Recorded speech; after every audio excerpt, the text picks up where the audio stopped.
melindungi hak asasi manusia. Siapa tadi yang kasih hak asasi manusia itu?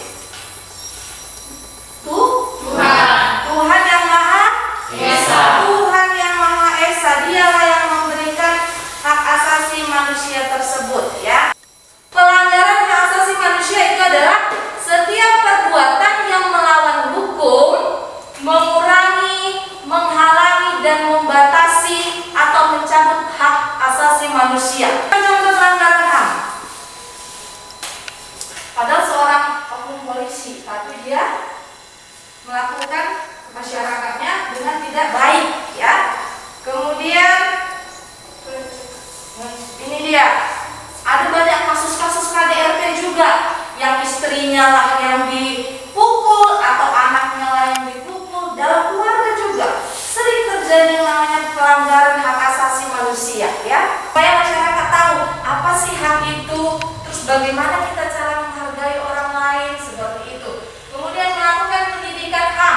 Contohnya seperti kalian ini, kalian dapat pelajaran PKN, kemudian kalian tahu apa itu HAM. Ini termasuk ke dalam pendidikan tidak?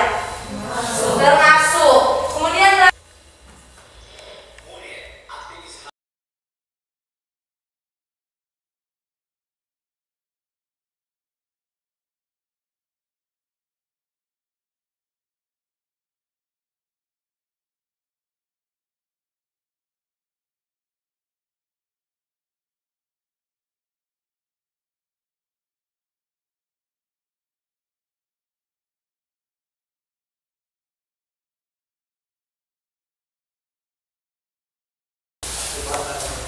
oke, itu tadi contoh kasus pelanggaran HAM.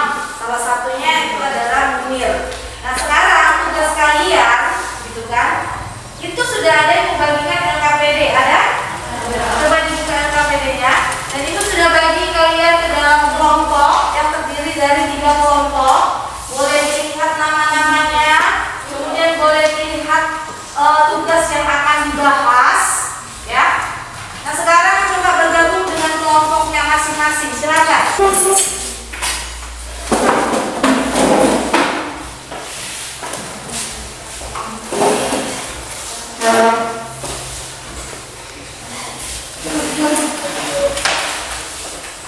Oke, sudah? Coba kamu buka tugas kelompok kalian. Ibu kasih waktu untuk mendiskusikannya.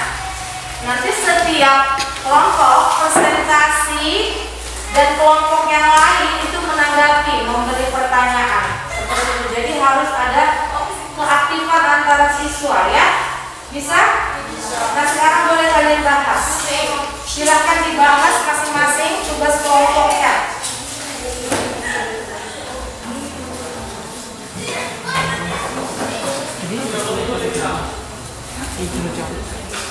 Silakan kelompok 1.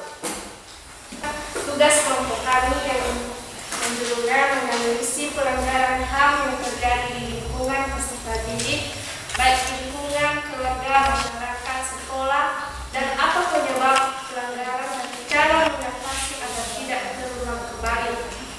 Pada yang bisa kami berikan dari kelompok kami, dan terima kasih.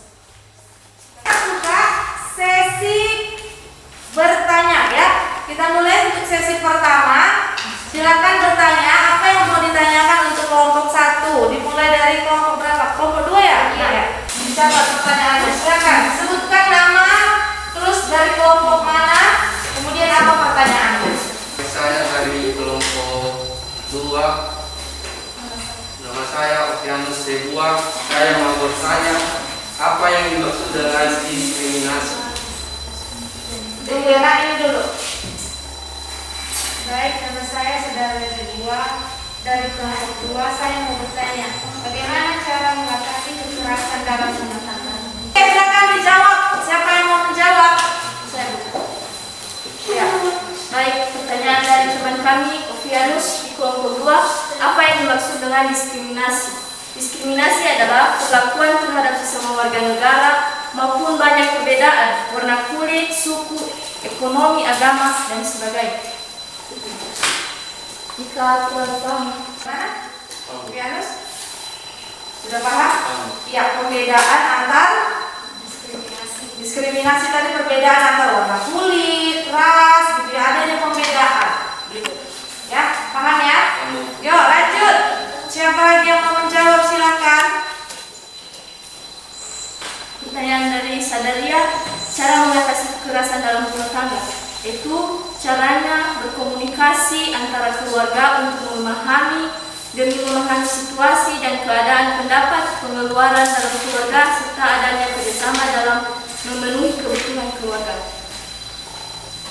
Tadi yang pertama apa? Saling komunikasi. Kemudian yang kedua,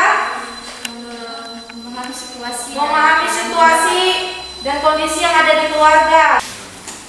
Baik, terima kasih kesempatan yang telah diberikan kepada saya. Saya dari kelompok 3 untuk menceritakan tentang kasus Munir. 16 tahun kasus Munir, raibnya dokumen hingga mengejar dalam utama. Tempo TO Jakarta kemarin tepat 16 tahun aktivis hak asasi manusia Munir Said Khalid dibunuh di udara. Munir dibunuh dalam penerbangan ke Amsterdam pada 7 September 2004. Jika ada yang belum paham bisa ditanyakan. Dengan pertanyaan untuk kelompok 3. Maksudnya ibu tadi Ya, silakan. Saya dari kelompok 1, Isra Gazaluku. Silakan dicatat. Yang saya tanyakan, bagaimana Polikarpus setelah selesai menuntaskan misinya untuk membunuh Munir? Baik, saya dari kelompok 2, saya bernama Analisa Zebua. Saya mau bertanya, mengapa mereka mendesak agar status kasus ini berubah menjadi pelanggaran HAM berat? Ya, mengapa kasus Munir dijadikan sebagai kasus pelanggaran HAM berat? Silakan. Ini sudah tadi. Sudah. Ini juga sudah. Ya, silakan dijawab. Ini untuk kelompok terakhir ya. Menjawab pertanyaan dari teman kami Luciana, bagaimana setelah selesai menuntaskan misinya pembunuhan Munir, Polikarpus dikabarkan melaporkan operasinya ke Kolonel Budi Santoso, Deputi Perencanaan dan Pengadilan Informasi Badan Intelijen Negara.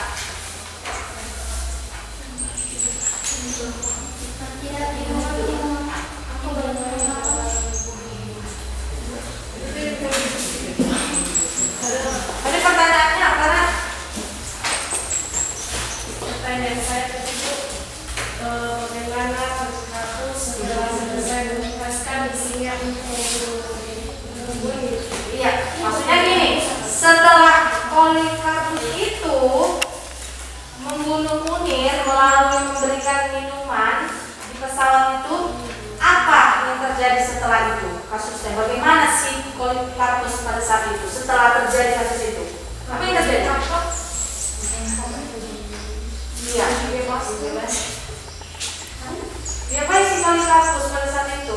Setelah ketahuan nih dia memasukkan zat arsenik ke dalam minuman si Munir. Apa yang terjadi sama dia? Silakan, dijawab nah.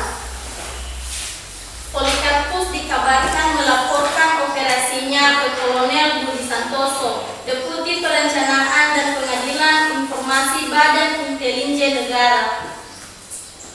Yang terjadi pada saat itu, atau dia ditangkap atau tidak, atau dibebaskan? Ya, masalahnya gini, si Polikarpus kan ketahuan dia melakukan yang namanya atau memasukkan minuman yang beracun zat arsenik ke minuman si Munir. Setelah itu diproses itu si Polikarpus diapakan?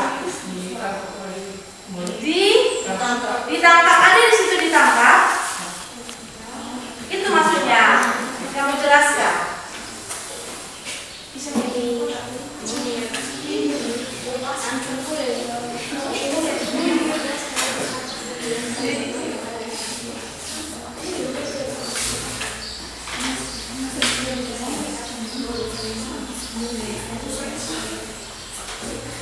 Jawab pertanyaan dari teman kami Analisa dari kelompok 2. Mengapa mereka mendesak agar status kasus ini diubah berubah menjadi pelanggaran HAM berat. Karena Komite Aksi Solidaritas untuk Munir dan perwakilan 11 organisasi mendatangi Komisi Nasional Hak Asasi Manusia guna menyerahkan legal opinion kasus Munir. Ya, kalau sudah menghilangkan nyawa seseorang, itu berarti sudah termasuk ke dalam kasus HAM berat. Oke, kita buat dulu kesimpulan. Siapa yang bisa membuat kesimpulan pembelajaran kita hari ini? Ayo, analisa duluan, silakan.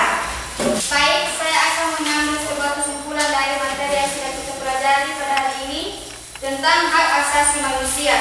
Tentu buat teman-teman kami, kata hak asasi manusia ini tidak asing lagi bagi kalian. Baik, saya akan menjelaskan tentang apa yang dimaksud dengan hak asasi manusia. Hak asasi manusia atau HAM mempunyai arti penting bagi kehidupan manusia, terutama dalam hubungan negara antar warga negara. Hak asasi manusia juga bisa dimaksud yaitu yang dimiliki oleh seluruh masyarakat dan harus dijunjung tinggi dan dilindungi oleh negara, hukum, pemerintahan dan setiap orang demi kehormatan serta perlindungan hak dan martabat manusia. Hak adalah yang berlaku untuk semua orang tanpa memandang apapun. Itu saja yang bisa saya sampaikan. Oke, terima kasih. Itu kesimpulan dari Lucy. Nah, intinya kamu boleh lihat di LKPD kamu, di situ ada post test. Nanti boleh kamu kerjakan, ya. Kamu kerjakan di rumah. Kemudian minggu depan kita jumpa, kamu boleh kumpulkan. Pembelajaran kita hari ini beri applause dulu yuk.